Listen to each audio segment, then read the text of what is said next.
Hello and welcome to this episode of Mind the Gap, making education work across the globe with me, Tom Sherrington, and my partner in crime, Emma Turner. Hello, Emma. Hello, nice to see you again.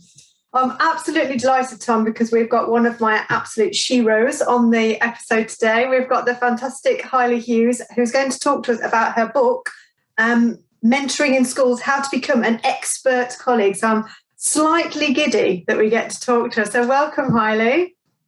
Shush, you're like, I'm one of your heroes, you're one of mine, so there you go. But no, I'm absolutely over the moon to be here today. No, it's great. In fact, you know, I was saying to you just before that normally I like to sort of say, and here's my copy of the book, but it's the truth is that I was looking for it earlier and it's nowhere to be found, and it's because my wife, who works in a proper secondary school and works with lots of teachers, has taken it and then bought loads of other copies as well. So that's like a vote of confidence that it's a book which is a serious book that people really use, and that's something pretty exciting. Oh, thank you. No, that means a lot. I go to training sessions myself. I'll tell you this, where people say, "Oh, got your book," and they clearly, it might as well have blank pages in it. They're just wafting it at me, and they've never actually opened it, and I can tell that. But I do think it's the book, right? It's a great vehicle for getting ideas across. So I mean, I'd love to, if you don't mind kicking off, just for people who don't know what this book is about. Mentoring means lots of things, lots of people. You know, tell people what it's about and who it's really aimed at. Yeah, so it comes off the back essentially of the new policy from the DFE, the Early Career Framework. And what I noticed when the policy was being formulated was that there was this emphasis on the role of the mentor, really. And I thought to myself, you know, there isn't much kind of literature out there on mentoring as a practice that kind of bridges the gap between theory and practice and is applicable for kind of classroom teachers in an everyday context.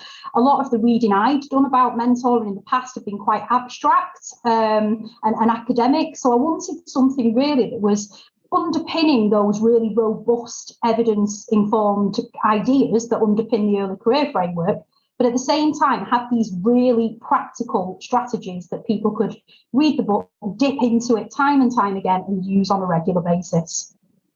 And it's so useful the way you've organised the book, because each strand of the Early Career Framework, hasn't it? You've got that body of research that you curated and explained so beautifully as well. It's not just here's a link, there you go. It's actually talking about, you know, what's in it, how to use it. Then there's the bit about the focus group, and I really want to ask you about that in a minute.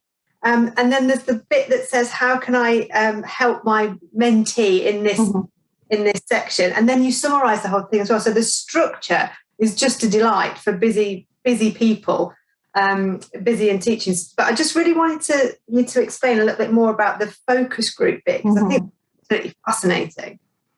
Yeah, so I was really keen actually to give early career teachers themselves a voice in this. I think it's easy for experienced teachers or people who've been in the classroom for a long time to describe and you know, really contextualise what a mentor might be from their perspective. But I think it's important to get the people who are on the ground actually being mentored now to have their voices heard. So I was really keen on asking them about the particular teaching standards and what support they feel like they have had from their mentors to be able to make progress against those. So that was something that for me was a no-brainer. I had to have it in the book. What do you mean? I've not seen that before. You actually went to the trouble of asking people who already do the job what they... I know, how dare I? Wow. It's pretty radical. But to be honest with you, it is, you know, it's sort of, people don't get asked, do they, enough? Like, you know, what do you think and what's your experience? What sorts of things would people say then? What sort of things did you feel like, this is really interesting, that the people who are doing it now are kind of telling you things that you might have already sensed, but what sort of specifics were people suggesting? I mean, I was really pleased to see that largely people were immensely positive about their experience of being mentored, and spoke a lot about how they had a really great relationship with their mentors. So for me, really, what I saw in the research was that the relationship aspect of it was very strong. Not as strong possibly was kind of the knowledge and evidence base, I think sometimes when we're in the thick of being a teacher and we've got, we're bogged down by the marking, the planning, the swift changes that come about in education on a daily basis, it can be quite difficult to keep up to date with some of the research that's going on in classrooms. And I think that was one of the things that mentees did say that mentors did struggle with a little bit was bridging that gap, I guess, from ITT to being a newly qualified teacher. And it's interesting because that our roles are or were very similar. But there is this as teachers are coming into the profession, very kind of research informed, very kind of rich in research in their training now. Potentially, there are lots of experienced teachers who didn't have that kind of experience. So there is, I don't mean a knowledge gap, but there is a large number of people who wouldn't necessarily, because they've been busy doing the job, had time to access that. And I just think it's so important that you've collated and curated that to make it accessible so they can have those conversations that are not just, this works in my classroom, let's have a go at it, but actually this works in all classrooms because this is what this says. I just think it's brilliant what you've done, Haili. So thank you. Thank you. No, I mean, what you've said really is spot on in my experiences. I trained in sort of the mid-2000s to be a teacher, which was a time where kind of inquiry-based learning, problem-based learning was very prevalent. I don't recall actually once on my ITT year talking about evidence of any description, certainly not cognitive science. That was something that I very much learned later on when I was doing a psychology master's. And it blew my mind really in the last 4 or 5 years of reading research to think, wow, so actually that's how children learn. And reading Tom's book on Rosenshine was a massive eye opener to me, and really changed my practice. I thought it all links together. And I mean it's funny you say early 2000s because that then immediately makes I just feel like an old man now because I started my training in 1986. So that was like, it was pretty much what I can't really remember. I wrote an essay on the politics of reading, which was very interesting. Sounds interesting, yeah. It was interesting, but I was a physics teacher and I didn't really even have to teach any kids to read. So it was all very kind of like abstract and intellectual, but not just the opposite of practical. But so this is a debate that's ongoing and with the early career framework. And obviously, I actually think we should be pretty proud of it that in our country we have this thing, because when I talk to people from other places, there's nothing like it. There's nothing as ambitious as it. And it might not be everyone's ideal framework, but it's pretty ambitious to have something which is structured as that. But what some people seem to be saying, there's a little bit of pushback around, I don't know, how big it is, how much time it takes, workload, and also it's got a kind of home in some values system which not everyone buys into. And what are your views of that? Do you feel like, do you recognise all those sorts of pressures? What sort of things do you see as tensions with it?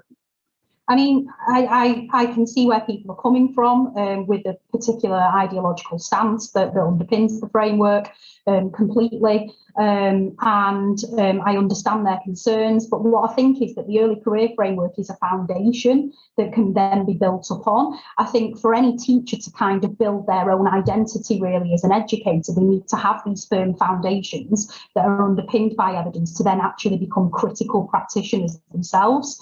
So, the framework is actually, in the introduction to it, states very clearly that these are not the only pedagogical concerns or pedagogical strategies that a teacher might employ. There are many other different ways, but I think it is important to get that foundation there first of all. I think the early career framework is fantastic. If done properly, we will see, won't we, in the coming year, how that is rolled out in schools. But I thought I've seen a lot of the research that UCL did on the pilot, and there was a lot of really positive things that came out from that. I do think that schools need to use it in their own context, so it does need to be adapted in some respects, but obviously that statutory entitlement does need to be there. And I am a bit of an early career framework fangirl, I'm not going to lie. I think it's got the potential to be fantastic, and actually to hopefully fix some of those retention issues that we are having, where 1 in 3, early career teachers leave the classroom before they've even served 5 years. So it can only be a good thing, in my opinion. And is there I kind of know the answer to this, but is there a link between the quality of the mentor and the likelihood of somebody leaving? Is it that? 100%. Yeah, 100%. I mean, part of what made me want to write the book is I say it in the introduction, is an awful experience with a mentor who, when I was on my ITT year, I'm fairly kind of, I look like an anarchist, but I'm the biggest rule follower ever, hilariously. But, I'm covered in tattoos, I'm quite alternative, I've never made any effort, I suppose, to kind of cover up who I am as a person. And I really worried about getting a job in teaching, and this person played on those insecurities and, told me that I needed elocution lessons because of my northern accent. The best I could ever hope for was to be a perfectly adequate teacher. And, I'm the kind of person that I'm quite bloody minded. And if somebody tells me I can't do something, well, my God, I will do it times 10. But not everybody has that strength of character so early on in the career. And, another early career teacher may have actually left because of that. And the early career framework, I think, promises to bring, this kind of equal support for all, I hope. Because it used to be such a delicate thing that potentially, because you didn't have that kind of outward facing training and that networking and that opportunity to hear a bigger national picture, you just had you and your mentor in school. There was the potential there for a really kind of toxic relationship. If you didn't get the right person, that potentially was it. Or if I started teaching in 98, you had nobody and you just had to wing it. It was, it's really important to get the right person, which is what leads me on to asking you about this, about the mentor training in the ECF. So how does the training of mentors now look different from what they may or may not have done before? I think there's a kind of universality about the training where everybody is using the same evidence base. I think prior to that, a lot of mentor training that I experienced was about paperwork and the kind of practicalities on a day-to-day basis, sort of placement paperwork, how to quality assure, all of that stuff. There has never been, to my knowledge, of any that I've attended, much time spent on, the reason why we do things, the evidence behind that.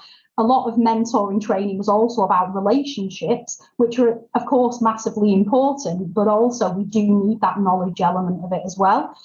And, what happened too often in the past, I think, is that trainee teachers left ITE learning lots of things about evidence and best practice, went into schools and that didn't necessarily gel with what they were taught in ITE. So, for example, they might be taught in ITE that learning styles have been debunked. Then they might get to a school and they're still using learning styles and doing questionnaires with students and having differentiated tasks. They might learn in university or in SCIT that, all must sum objectives are not great for challenge, and then go into a school and they're insisted upon. So I think it's about bringing, the new training is really about bringing everybody up to speed so that there's no confusion for early career teachers who will already be experiencing a huge amount of cognitive load from everything that they are trying to achieve. It's quite empowering for them as well, isn't it? Because they can actually say now in the it says here we should be doing, but we shouldn't be doing this. Whereas before, if you go into a school and you're an early career teacher, it's quite difficult to challenge that massively. That local established practice. That's really hard. So I do think it's empowering. Sorry, Tom, what were you saying? No, I was just thinking, and I just think it's just music to my ears. This idea of those sorts of things becoming more, like you say, a kind of background stable. Not universal, but sort of well understood. And then, of course, so my philosophy on this is that I never worry about over conformity because the system and people diverge naturally all the time. It's just, there's no question that people will go into schools and start doing stuff and encounter different ideas. Of course they will. But if they're also, you don't have to start with that. It's gonna come because of people's engagement and like you said, I mean, the more sort of confident you are about some core ideas, the more then you can start to engage with the debates about them.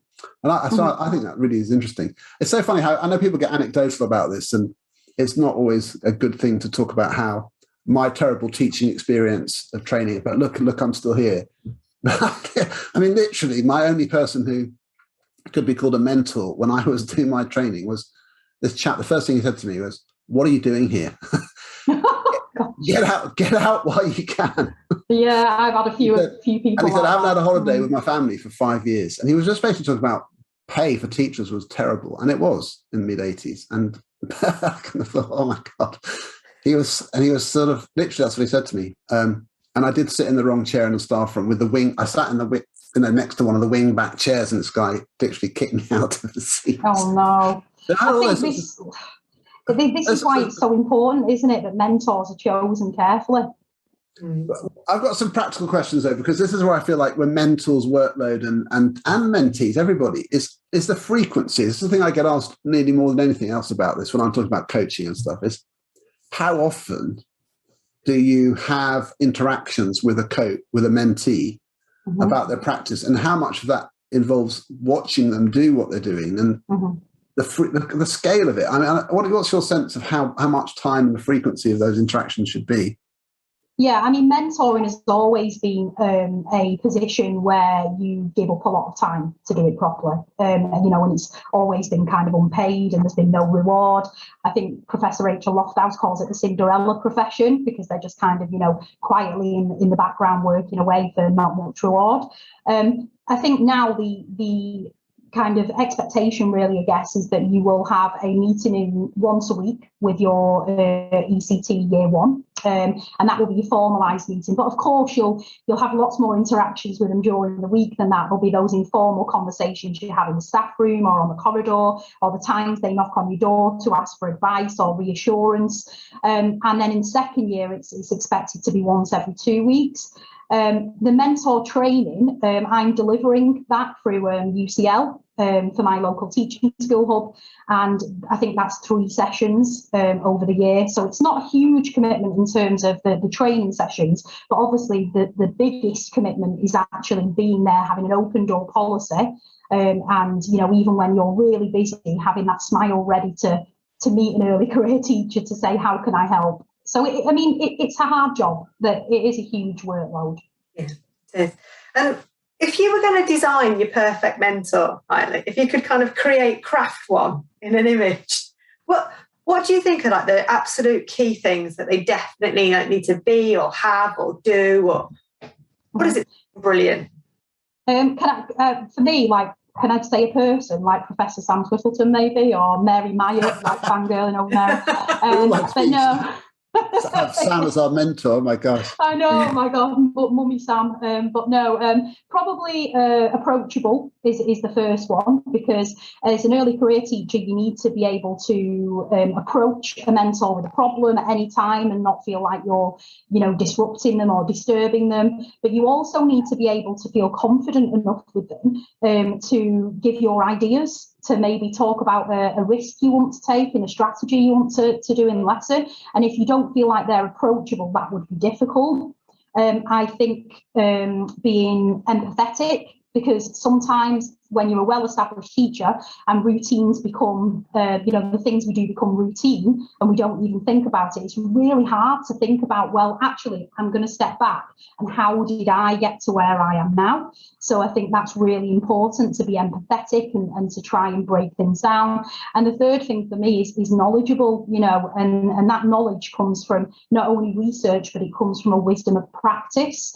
And experienced teachers will have weapons in their arsenal that they can call upon, of strategies they've used, particular things that have worked with a particularly challenging student. And that knowledge base is something I think that you build up over time on your kind of learning trajectory of being an established teacher. We were just talking to Nimish in another episode about being a reflective practitioner. And actually, the mentor needs to be one of the most reflective practitioners, because they need to be able to unpick what works and then be able to articulate that. And I think, and I don't know whether you agree with this, Haili, but the role of the mentor in school absolutely just accelerates that individual's practice as well, because they have to become so much more reflective about their own practice, because they have to articulate it to somebody else. So it's a huge developmental kind of step up almost, isn't it? Mm-hmm. Yeah, and it's you're trying to balance. I found this like endlessly. I'm juggling in my own mind, like, because I work with lots of different people, and often I'm sort of mentoring or coaching like leaders, middle leaders mainly. And you're sort of thinking, it's no good for me just saying, well, what I find works for me is this the whole time, because I think, well, I do have some ideas about that, but that was in that context with that subject with those people. And so you sort of have to try to distill kind of the essence of that and say, here's something you might try in your context. And it's talking about them and what they might do, but using your knowledge, not sort of endlessly regaling people with your giant successes or something. Or tips. Here we go. Here's what works in my classroom. Here's a load of tips.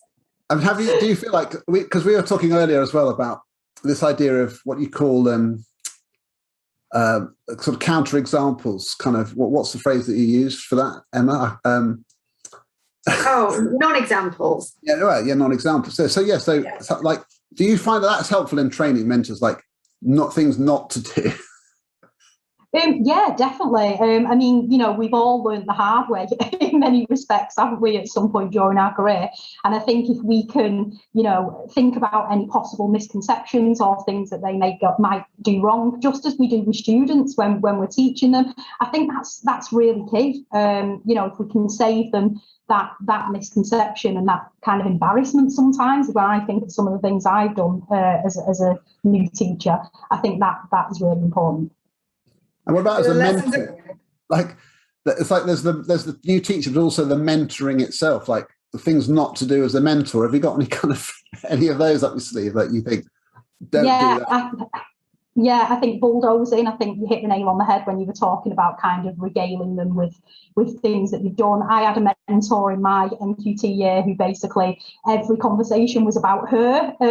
So I would go in saying something and it'd be like, oh yeah, that's like when this happened to me, and 40 minutes later we got no further with that. So I think it's important to make suggestions but not bulldoze. You've got to be able to strike that balance between being supportive, I think, but at the same time allowing your mentee to fly and have their own way, really. And you don't want to be making a mentee in a carbon copy of the mentor, and that can be quite difficult. And I think that's one of the criticisms that has come against the early career framework, that we are perhaps at first glance creating technicians as opposed to these reflective practitioners.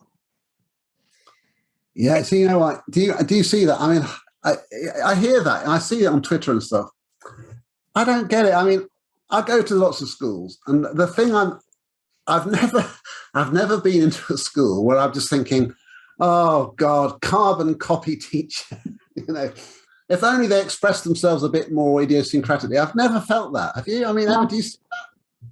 No, I think that there's the temptation initially to kind of try on lots of different hats. Does this one fit? Does this style fit me? Does this style fit? Not de Bonos. We don't want to be trying on things. No. I don't mean those hats. I mean a metaphorical hat, as in I'll try and teach like the teacher next door, or I'll try and teach like my mentor. Yeah. So you end up kind of finding your own groove, but through, and you might be a razzle-dazzle teacher at the front, or you might be the sit quietly on the carpet type if you're in primary, but there is that kind of learn from others, but you find your own groove, because if you don't end up teaching like you, it's exhausting. It's just, you can't teach and have all of that load and then be pretending to be something you're not as well. So I think there is wriggle room in the framework to be yourself. And if there wasn't wriggle room to be yourself, it wouldn't be equipping teachers to teach well anyway, because they wouldn't be teaching authentically. So I think there is space to be unique. To be yourself. What do you reckon, Tom?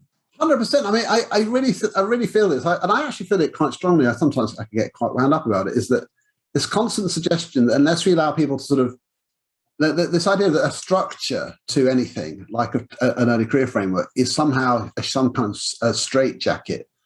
I just never see it. I mean, I go to like a primary school and I'm thinking, the reason why some of these children are finding this hard is not because some sort of like rigid approach from the teacher.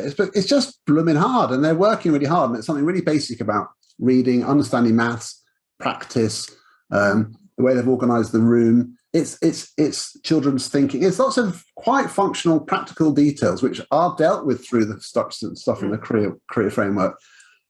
The teacher could be all kinds, and they nearly always are. Like you say, my two examples are, I always think of the teacher who's almost like hands behind the back and sort of, good morning, hello everybody, and I'm Mr. Jones, and I'm quite formal, and the kids love him because he's so great. And then next door, it's all right, lovey, all right, darling, how you doing? And that teacher's like, down with the kids, and they love her too. And there's no one's telling you not to be either of those types of people. I just don't see it. Haili, what's your sense of it? Do you feel people are straitjacketed in that sense? Not at all, yeah. And this is what I found so difficult, particularly about conversations at the moment around the ITT market review, is kind of the same thing. I think, teachers going into the profession, to improve outcomes for our young people, which is what we're all there to do, it's our moral purpose. I think that, what can be bad about them knowing the best ways of teaching students to get those best outcomes? There isn't anything that I've read in either the review or the early career framework, or in fact in the core content framework, that actually dictates what type of teacher you become. It's just basically saying, this is what you need to learn how to do in a classroom, and this is what it's based on. And the other way I was explaining it to somebody the other day, it's like the early career framework is meant to fill, like, imagine a pantry full of ingredients. It's giving you ingredients with which you can cook. It's not giving you recipes step to actually follow. So you've got all of this stuff, and you can make whatever you need to make in whatever context that you are in. It's not saying you have to do step 1, step 2, step 3, step 4, and follow it like sort of slavishly like that. It's actually, here's all the ingredients with which from which you may pick. Now cook. You're like the goddess of the metaphor there. I know you love a metaphor right now. I do. I should have been. Actually, I'm probably every English teacher's nightmare, because I just forget. Yeah, it's no. Don't be so hard on yourself. I don't think you're every English teacher's nightmare. Thank you, Sam. I'm going to rely for a little self-confidence boost. So Anyway. I want to find out, just because we've talked, I feel like the three of us could talk about mentoring like endlessly, because we all are in this work. And I want to find out a bit more about your sort of broader kind of remit, because you pick up on Twitter stuff, people's movements and stuff, but you've changed jobs and you do more than one job. That sounds like too. We could have started with this, but let give us a kind of breakdown of kind of what you do with your time and the different roles you have. I'm interested in that. We could be here all day, I think, because I'm one of these people who endlessly takes things on and then suddenly goes, oh no, why did I say yes to that? But no, so at the moment I am head of education at Iris Connect. For people who don't know what Iris Connect is, it's basically an education software that is to do with film, which allows teachers to film their lessons, to reflect on it. It's really great for coaching and mentoring. I work there now. I've been there for 6 weeks and I love it. I get to basically research and write and plan CPD all day and develop teachers. And then I also work at the University of Sunderland as a PGC lecturer on the English course. And I start on Monday properly with my first students. So I'm borderline excited, borderline terrified. So we will see how that goes. But I also do the same as kind of you and Emma, and I'm up and down the country. In schools, which is the greatest thing. Every time I'm in one, my heart sings because I do miss it. You're mostly training on mentoring with the early career framework, but also on staff retention of experienced staff and teaching the most able disadvantaged as well.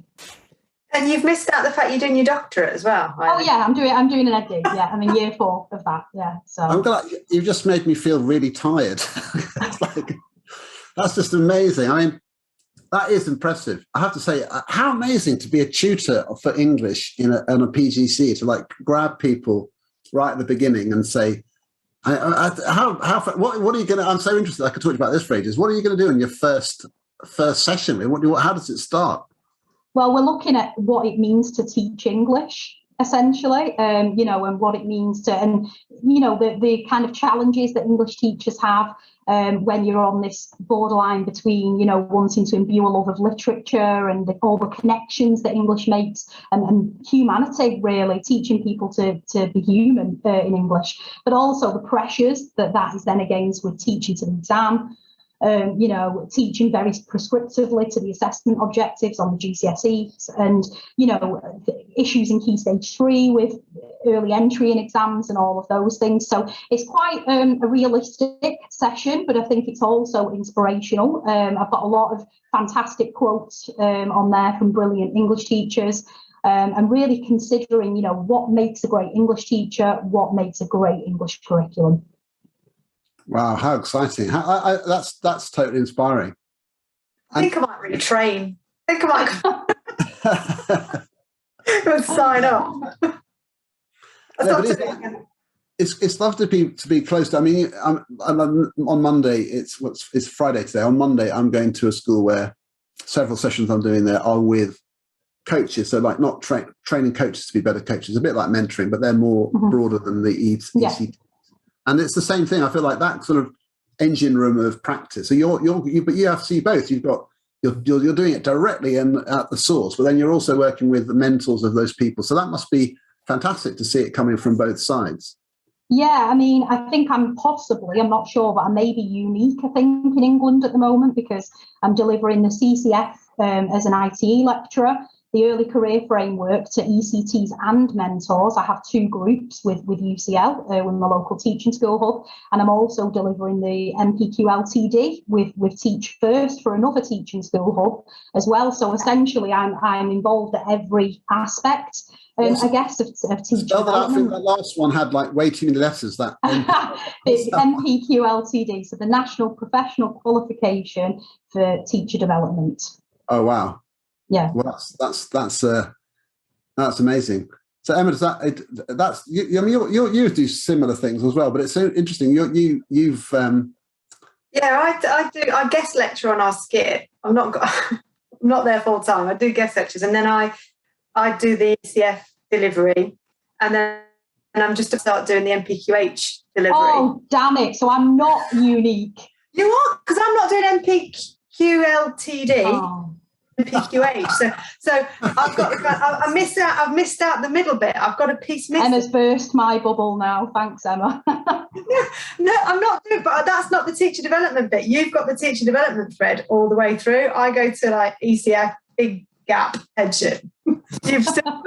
I've snapped my golden thread. You've kept it. I think what I will say to you is, I think I'm looking at the clock. We have to come to an end here, I think. But what I'm going to say to you is, I do think you are unique, and I think you have a special place in the system. And I think you can take some credit for being someone who's like put a group of people and a role way up higher on the sort of on people's radar of what matters. And I think you should take huge credit for that. It's really exciting to see mentoring, something which people talk about and fudge around, and you're saying, no, look, let's do it properly. It's a proper big deal, and you're really sort of passionate about it. I think that's absolutely magnificent. So I want to say that. Thank you. And I think the impact that you will have as a result of upskilling so many new mentors on retention, on people's confidence to stay in the profession, on the quality of teaching and learning, the number of pupils ultimately that you are going to improve things for is absolutely mind-bogglingly far-reaching. So I hope so. Thank you. Thank you. Amazing job. And this book's just flown, hasn't it? It's absolutely flown. It's got complete legs, wings, everything. It's everybody I speak to says, have you read Haili Hughes' book? Have you read Haili Hughes' book? Yes, I have. So thank you, because it's such a useful resource for people working in that mentoring space. I can't thank you enough, Haili. It's an absolute beauty. Thank you. Well, hopefully it'll buy me a hot tub or something with royalties, we'll see. Well, I can't think of a better use for it. No, but that's for the money. Honestly, I'll say a huge thank you to you. I have to say that I now am going to go and buy myself a new copy because my first one has been pinched, and I'm quite happy to do that. Thank you so much to Haili Hughes, who is the unique and busiest person in the country right now. We're lucky to have found the time to talk to her. Thank you to everyone joining us for this episode of Mind the Gap. We're really delighted with the response we've been getting and with people sharing ideas and talking about the episode. So thank you so much, and we'll be seeing you shortly. But this has been Mind the Gap, making education work across the globe with me, Tom Sherrington, and Emma Turner. Thank you, everybody.